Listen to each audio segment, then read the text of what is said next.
The plot thickens, and President Trump's drive to end the Russia-Ukraine war, to bring the warring sides together, to talk with Russia, to talk with Ukraine and find an amenable solution.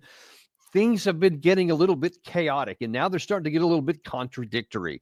Now, of course, we've been keeping you up to this whole situation as it has evolved, everywhere from Trump getting upset, calling Zelensky a dictator. Then it appeared for a while anyway that the good cop was going to come back out. And Keith Kellogg yesterday went to visit with Zelensky in Kiev.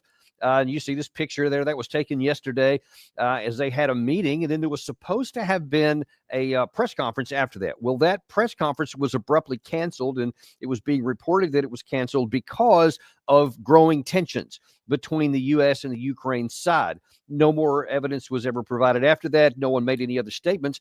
But then this morning, you had Keith Kellogg post a tweet about 6 hours ago, actually, where he actually, if you can throw that up there, Gary, where he said, a long and intense day with the senior leadership of Ukraine, extensive and positive discussions with Zelensky, the embattled and courageous leader of a nation at war with this talented national security team. So just praising them up one side and down the other. Well, that was one voice from the U.S. administration today, but there were some others that were somewhat less pleasant, shall we say. Marco Rubio, first of all, this was a video that was released this morning, but I think it was actually made last night. But he's talking about maybe the U.S. is getting played and they're not liking it. I was personally very upset because we had a conversation with President Zelensky, the vice president and I, the three of us, and we discussed this issue about the mineral rights. And we explained to them, look, we want to be in a joint venture with you, not because we're trying to steal from your country, but because we think that's actually a security guarantee. If we're your partner in an important economic endeavor, we get to get paid back some of the money the taxpayers have given, close to $200 billion. And it also, now we have a vested interest in the security of Ukraine. And he said, sure, we want to do this deal. It makes all the sense in the world. The only thing is I need to run it through my legislative process. They have to approve it. I read 2 days later that Zelensky's out there saying, I rejected the deal. I told him, no way, that we're not doing that. Well, that's not what happened in that meeting. And not someone who's out there putting this sort of counter messaging to try to, hustle us in that regard. That's not going to be productive here. Man, for a diplomat, that's pretty harsh language. They're trying to hustle us. And just kind of, let your minds play out on that for a minute and just kind of resonate there. If you have the Secretary of State of the United States accusing the leader of Ukraine of trying to hustle us, what does that tell you? Because it's obviously he's holding his tongue. You can tell that Rubio would like to say stronger language, but hustle us is the tamest he can come up with. But that tells you that Zelensky is trying to play hardball. And we talked about some of that he does have a lot of chutzpah in some of the things that he says. And maybe it's not so wise to actually do that with the only player that has the ability to give you security guarantees. You've had the Europeans. Keir Starmer, we showed on this channel just days ago, said, yeah, we're willing to give troops, but only the United States can provide security guarantees, even for us. So if that's the hand that's feeding you, doesn't seem like you want to give them any reason to think that you're hustling them. But this whole issue with the rare earths is providing some of the considerations for that, because let's talk about it a little bit about what we're talking about here. Now, some have accused the Trump administration of trying to exploit his country. You heard Rubio, and they're saying we're not trying to steal your stuff. You could come up with your own interpretation of what all that means, and is this an exploitation or is it not? But it's not completely unreasonable for the Trump administration to be talking about this. You've heard President Trump a few times talk about it. He says that the European money, a majority of which is in the form of loans. It's not just grants or just free money or just free stuff, but it's in the form of loans. So at least theoretically, the European Union can get their money back in time if the economy ever recovers or whatever. It's quite debatable whether that would actually happen, but it's at least on paper, it's a possibility that they could get their money back.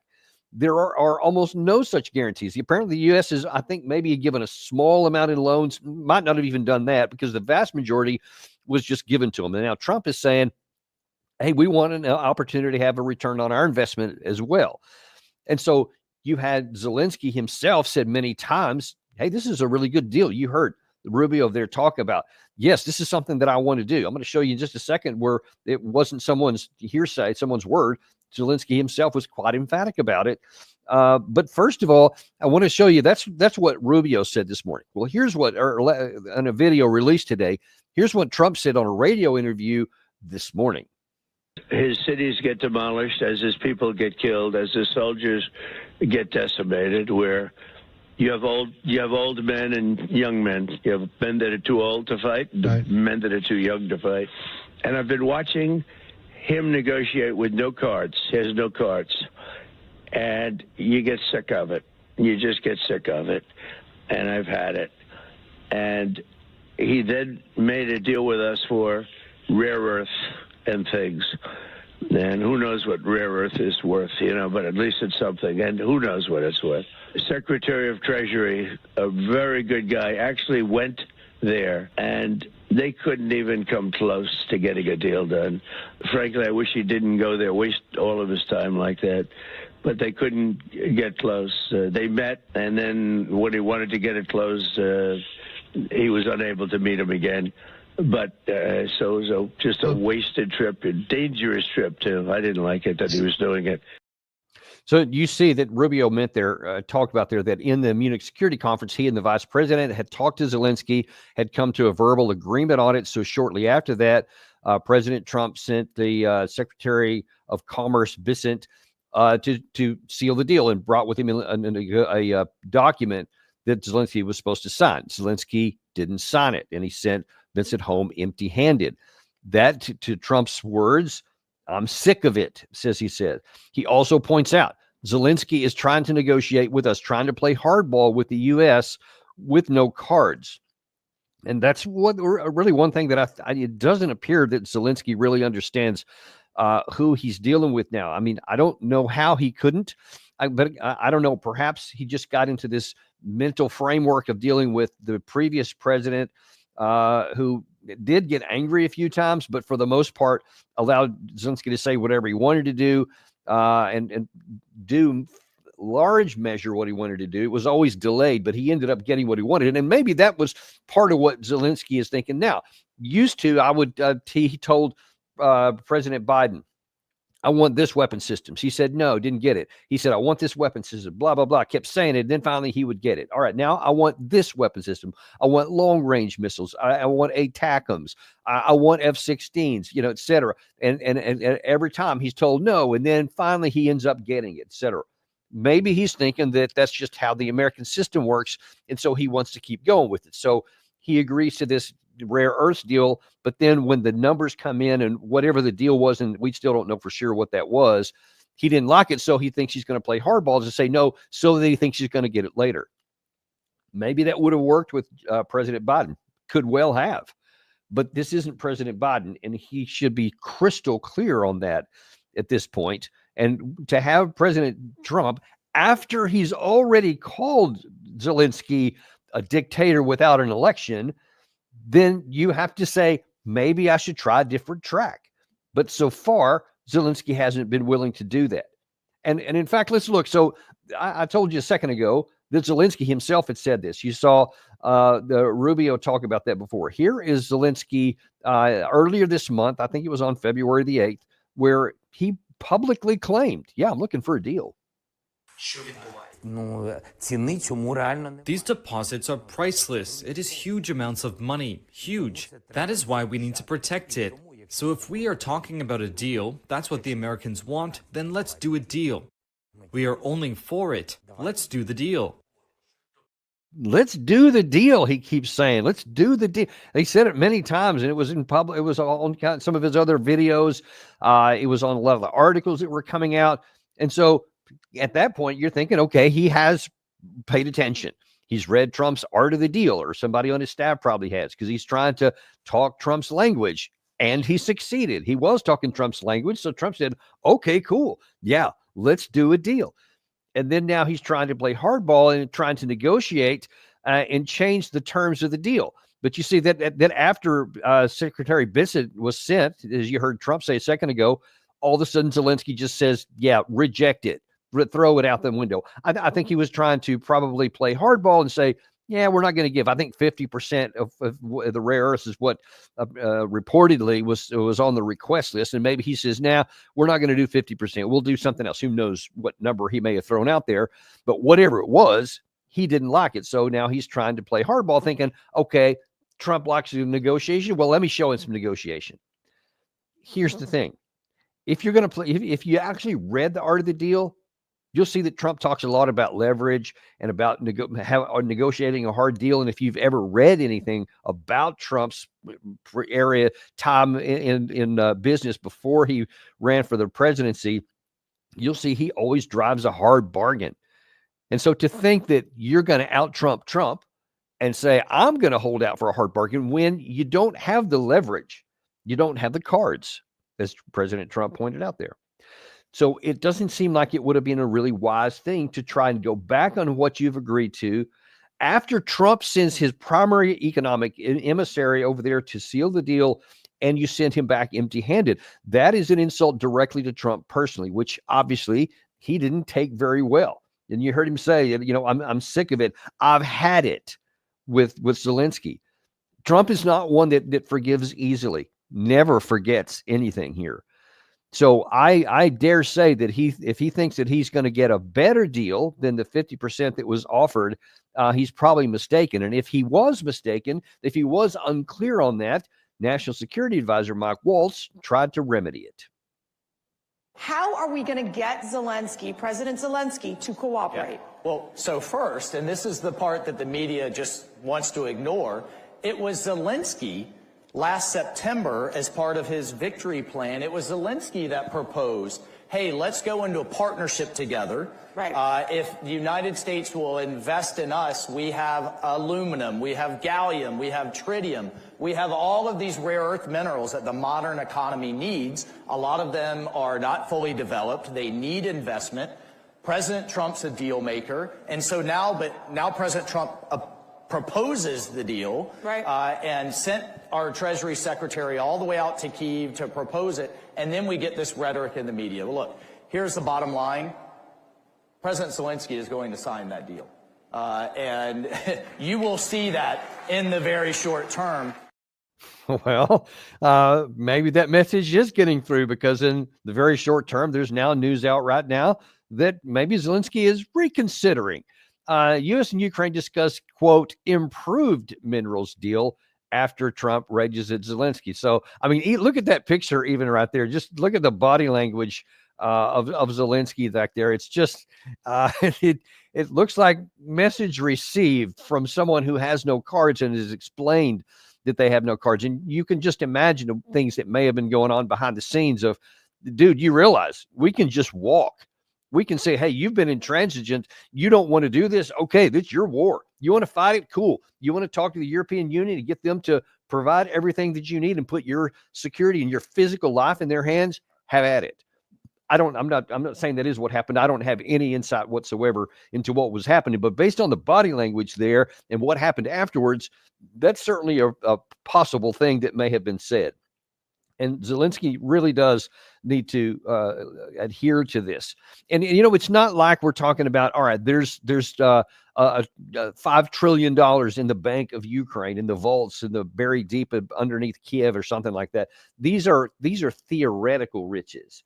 And there's a reason why they haven't been widespread mined and exploited prior to this, not because Ukraine didn't want the money. They always have. Ukraine is one of the most, not one of the most, it was prior to the war, was designated and quantified as the most corrupt state in the entire European continent. There's a reason for that. But that also tells you that they have no shy of wanting cash if they can get it. And if these rare earth minerals were easy to get, they would already have done it. And the fact that they haven't shows you that it's really difficult and very expensive. Mike Waltz talked a little bit there about how difficult that it would be. You heard Trump in that radio interview a second ago. He said, I'm not really sure how much is there. A lot of investment would need to be done. I mean, we're talking once the war is completely over and security has been reestablished, you're probably talking 5, 6, 7 years, I would wager, before anybody's going to get any kind of return on investment. Because a lot of these things have to be mined, first of all, out of the ground. Some of them are actually miles under the ground. So it's going to be extraordinarily difficult just to extract them. Then you have to have processing plants. And apparently it's large amounts of raw material to get small amounts of these very expensive and very necessary rare earth minerals and whatever, all the things that he was mentioning there. So this is a multi-year project, which will probably never in Trump's lifetime while he's in office, he probably won't ever see a penny of this. The United States won't see a penny of it, even if the deal are struck here. So this is no money that's going to cost Zelensky anything. It's just access to what may come later. Without the United States, without this investment in the infrastructure necessary to mine and then reprocess it, Ukraine's not going to have a penny. So they have a lot to gain from this, and it's reasonable that they should work hard and get a good deal that's good for their country, that they should get some meaningful percentage out of this. They should. And I hope that they do. That they shouldn't just say, yeah, whatever you want, here's the deed to the land. That's not good for Ukraine. That's just not exploiting is a kind of an ugly deal. I don't think we should do that. But I do think that if we're going to provide the time, the labor, the expertise to get the stuff out of the ground, then it's reasonable that we get a reasonable percentage of that. And so should Ukraine. And if you want to get that, because consider, if you don't make the deal right here, war aside, then you're going to get 100% of nothing, which is what you had prior to this. You've had access to this your entire time in office, and virtually nothing's been produced. So you're not going to lose anything, but you stand to gain quite a bit if, or at least your country does, if this deal is done and they're able to work it, over the time that's going to be necessary. But you first have to come to a deal on that. And listen, he's not doing himself any good, even in future income for his country. If he's trying to play hardball with Trump right now, the one who literally has his life in his hand, because Trump is interested in more than just Ukraine. And that's where I want to talk about the next part of this here. There's really not a lot of confusion on this point, and that is that America and Russia are both looking beyond this war. They want to get it off the table for various reasons. Obviously, it's an ongoing conflict that costs both sides tremendously, human capital as well as the destruction of the Ukrainian land, et cetera. So they want to get the war off the table. It's a big deal, but it's not the only deal, and it might not even be the biggest deal, because we've shown you in some of the recent clips after the Riyadh meetings between the United States and Russia, to where both sides come out and they're talking about how they want to see improved relations. They want to get to a security architecture for all of Europe.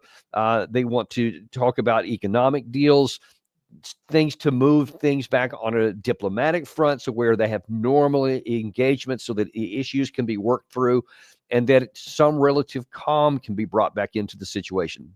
And also there's nuclear reduction treaties are on Trump's mind. I'm a firm advocate of that. I think it's a great idea.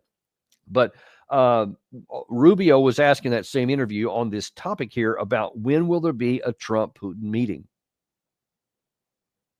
What's the timeline for a meeting between President Trump and President Putin? There isn't going to be a meeting until we know what the meeting is going to be about. I mean, do you expect it later in 2025? I don't know the timing of it, but a meeting between President Putin and President Trump has to be a meeting about something. We have to know what that meeting is about, what's going to be achieved at it. You don't generally have these meetings until you know some outcome or some progress has been made. So I think when that meeting happens will largely depend on whether we can make any progress on ending the war in Ukraine. And if we can, and that meeting is what seals the deal, I think everybody should celebrate that President Trump is a peacemaker. He's the only global leader right now that can make this happen. The only global leader. Why do you say he's the only one? Well, because others have tried and have failed. Yeah, and who else has tried and failed? I would argue almost nobody outside of Russia has tried to bring a negotiated into this. And in that regard, Rubio is 100% correct. Trump is the only one who's even willing to talk to Russia, other than Robert Fico out of Slovakia or Viktor Orban out of Hungary. They both physically went to Moscow to talk to Russia. Unfortunately, they aren't the power brokers. He's not in Europe.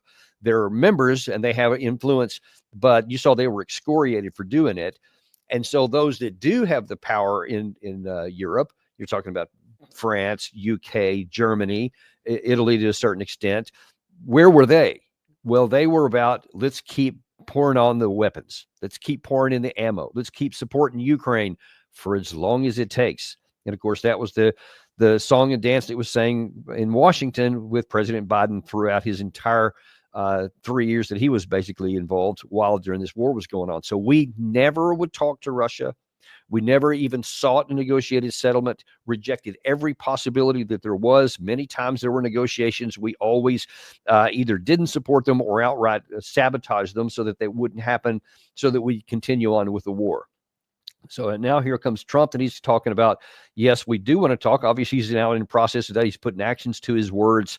But Rubio is right there, and I think this illustrates something that the Trump administration has learned from its first term in office, and Trump himself, I think. This harkens back the comment that Rubio made there. Well, there's not going to be a meeting until we have something to reveal, until there's something to discuss. The heads of state don't meet together to discuss and negotiate a deal. They get there to seal a deal. So my guess is that you're not going to see Trump and Putin meet until you're like 95% of the way there, and then they can work those final 5% out and have some kind of an idea. That's something that Trump has painful experience with. You may recall in, I believe it was 2018, maybe in 2019, I can't recall right off the top of my head, when Trump went to Hanoi, Vietnam, to try and get a deal done with Kim Jong-un. At the time, he had been working for many years, started off his administration in 2017 with Rocket Man and Fire and Fury and all that, and a lot of tough rhetoric. Then all of a sudden he decides to break convention, and he goes and physically meets with Kim Jong-un.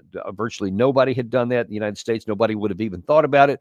But Trump says, well, if I don't talk to the guy, how am I ever going to reach a negotiated settlement? And he started to have these meetings. They were moving forward. They were going toward the objective of a denuclearization on the peninsula. I don't know how likely that ever would have happened, but you certainly could have had a freeze involved. You could have had a rollback. Lots of things that would have been possible. Korea wanted it. There were some leverage that Trump had. There were some things that we could offer that would at least minimize the chance of any kind of nuclear use or the continued development even of their program. Well, that came to a head in the Hanoi meetings, and ironically, I was actually there. Was invited by a South Korean group, and had been talking to some of their embassy personnel on the ground there, and some of their diplomats, because all expectations were that there was going to be a deal. I'll never forget, I was meeting with one of the delegation of the Korean embassy at the time. On the morning of when there was supposed to be a big meeting between Trump and Kim Jong-un in the palace. And they were telling me, we have an outside hope that maybe there'll be a big deal signed here that will, improve inter-Korean relations, that there may be some economic incentives that the United States and North Korea could open up to improve relations and maybe even move toward the area of freezing the nuclear program. They said they hope that, but they really, though, most likely they're only going to get a little deal today, what they called it.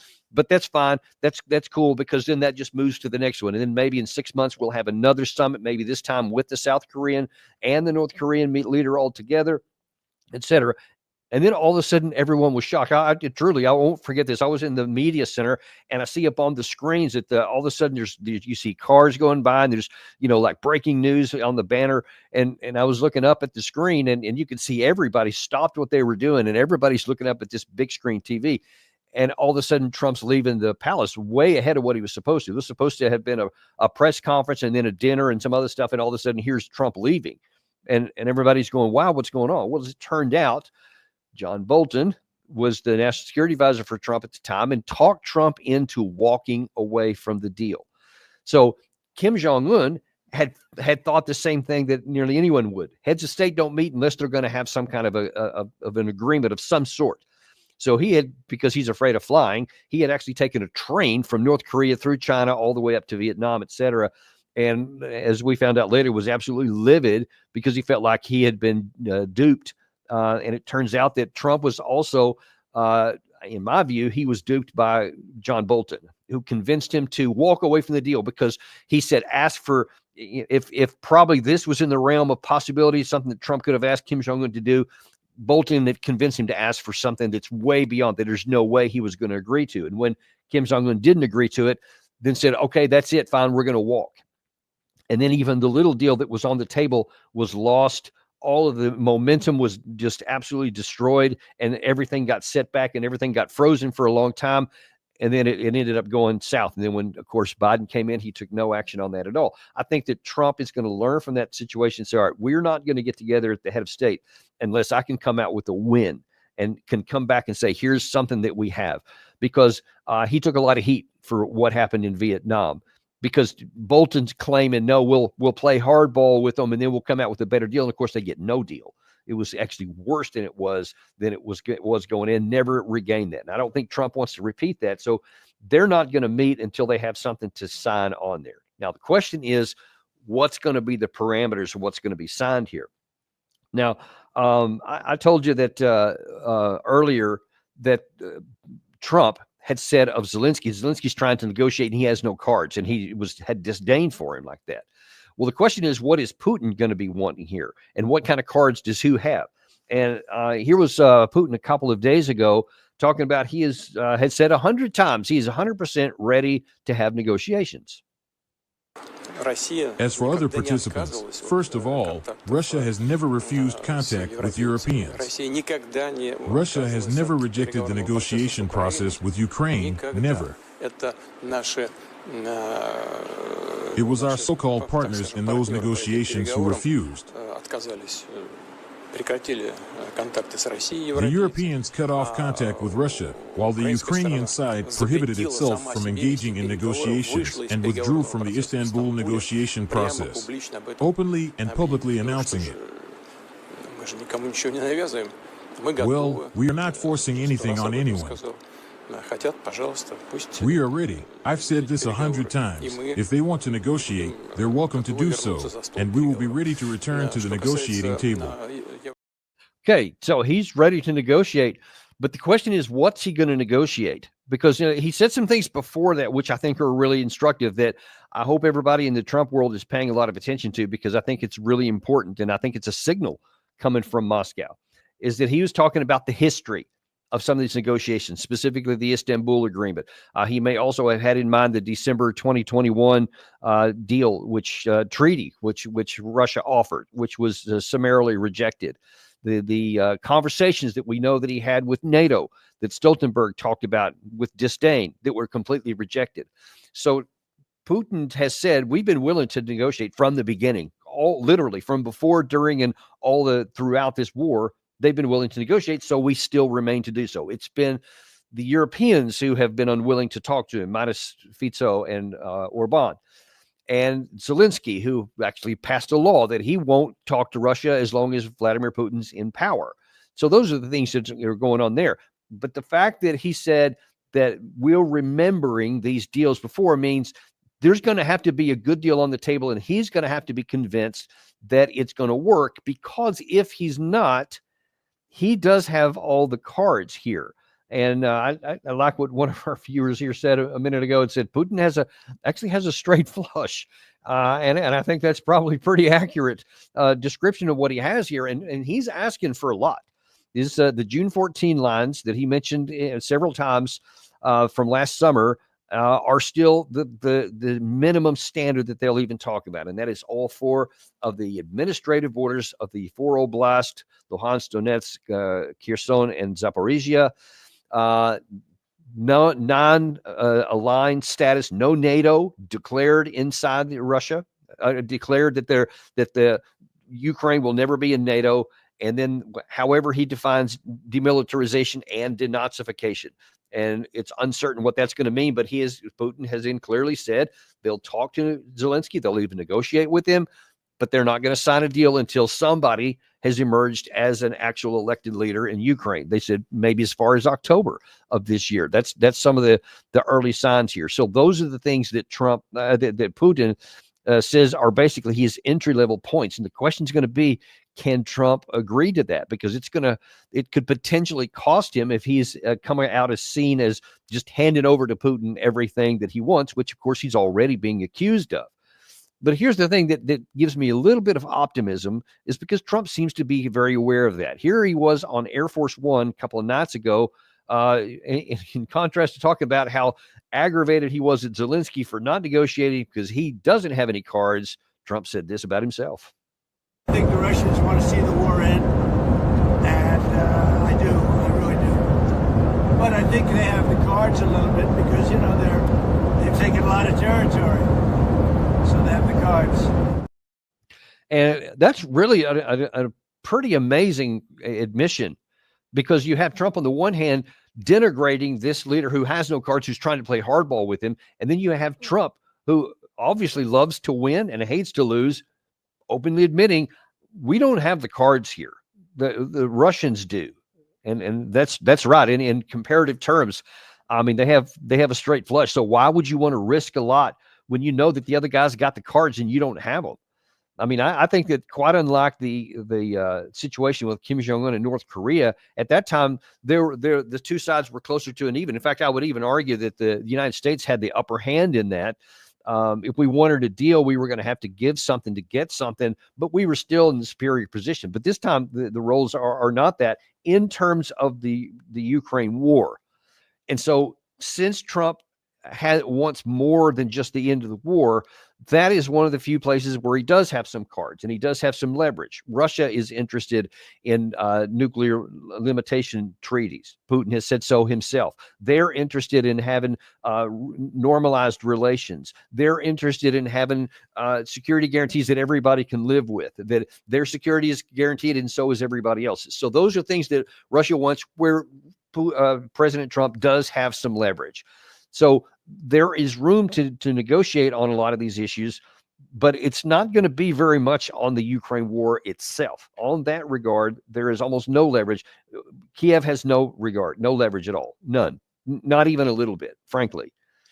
All they can do is keep fighting and keep the war going for a longer time, but that comes with the very high price that the longer they fight, the more men they're going to lose, the more territory they're going to lose, the more cities they're going to lose, that they'll never get back. Whereas if President Trump takes the hard path here and it plays hardball with Zelensky, if that's necessary, and lays down the law to European Union leaders, says, listen, if I don't make a hard deal right now, and that means giving Putin all of the June 14 conditions that he's setting for, then you're going to have less than that. We can play softball and we can just ignore reality and we can ignore the straight flush, as was mentioned a minute ago. But then when the pot comes due, folks, Putin's going to win it.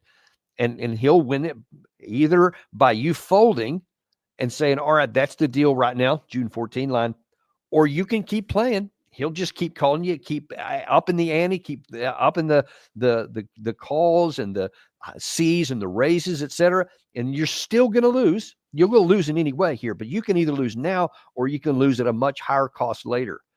Now, the United States isn't going to lose anymore. Our troops aren't involved. Trump's not even talking about giving any more money, but the Ukraine will have a tremendous loss if it continues to do so. We'll see if Zelensky has learned from his mistakes and is ready to have some kind of a negotiated settlement in the near term, or he can say, you know what, I'm gonna cast my lot with the European Union. I'm gonna go with the European members of NATO, with UK, with Keir Starmer, with Emmanuel Macron, with Schultz in Germany. I'm going to put my future in their hands, and we're going to keep on fighting. I don't know towards what. I mean, I've never heard any rational objective that Zelensky wants to keep fighting, other than just to continue going on and not give up. And he still continues to say he wants more weapons and ammunition and all this kind of stuff. He's never said for what. Some of the European leaders, and I think Keir Starmer is the leader of this faction, that says so that we can have a position of strength, can have negotiations later. That's a fantasy, folks. It doesn't exist. The Russians are ready to talk right now. They're ready to end the war right now. They're ready to end the killing of the Ukrainian people right now. So you going after some mythical reason, you've got to have some kind of rational. I've said this before. You need to show me a spreadsheet, Keir Starmer, Volodymyr Zelensky, all the people who agree with this path. Show me on a spreadsheet to where, all right, if I get X number of rounds of ammunition, X number of artillery shells, drones, more tanks, or whatever the number is. If we get those, then that can chip the balance in, and then we can move Russia back and increase the pain so that then, rationally speaking, that once this figure is reached here, then the Russians will want a negotiated settlement that's, I don't know, something less than the June 14th line. I don't know what's less, but see, that's what's not happening. They're not doing the hard work. They're not saying, all right, here's our objectives and here's the fundamentals that would be necessary to achieve it. And if we can do this, then we can get this outcome. None of those things have been articulated. Only this bumper sticker of a better position to have a negotiated settlement. You don't know what the better position is. You don't know how or even if it's possible. And you don't even know what the outcome that you're seeking looks like. You can't articulate it to anyone. And I'll tell you what you're doing with that. You may look good on TV for the day. You may come off sounding strong, but all you're doing every day this war goes on, thousands more Ukrainian men will die an unnecessary death. And Ukraine will still lose no matter what. There is nothing that can alter that now. The only question that remains is how many more Ukrainians have to die before we finally sober up, recognize that this is our path here and that there's leverage because Russia wants to get the war over and they want to improve relations with the United States and the West. Those are things that can be used to get the best deal possible. And I've said it before and he's repeating one last time here. It's ugly. It's the terms that you could have gotten in December 2021 were not that bad. Slightly worse than it would have been for the Minsk agreements, but still not that bad. Required giving up no territory. The Istanbul agreements were bad because they now no longer included Luhansk and Donetsk, but still relatively good. June 14-9 is now not 2 oblasts, but 4. And if you don't do this one, folks, who knows? 5, 6, 7, 8 oblasts, which John Mearsheimer has said on our show in the past. He thought it could end up being 8. Well, unfortunately, if we don't do the deal now, he's almost certainly going to be proven right. Let's don't prove him right on this one. Okay, let's let it end at the 4.